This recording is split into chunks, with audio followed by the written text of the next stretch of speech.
নমস্কার বন্ধুরা, শুভ দুপুর। তো রবিবারের দুপুরে লাঞ্চের থালাটা সাজাচ্ছি।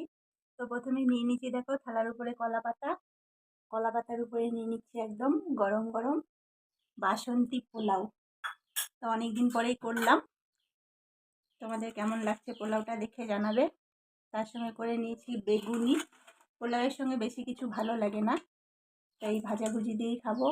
আর এটা করে নিয়েছি পেঁয়াজের পকোড়া।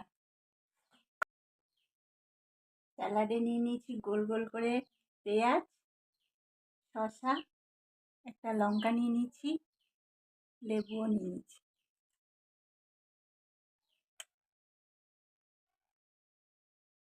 পোলাওয়ের সাথে আছে একদম চিকেন কষা। চিকেনের লেগ পিস নিয়ে নিয়েছি, একটু মাখা মাখা করে নিয়েছি, বেশি ঝোল করিনি। দেখো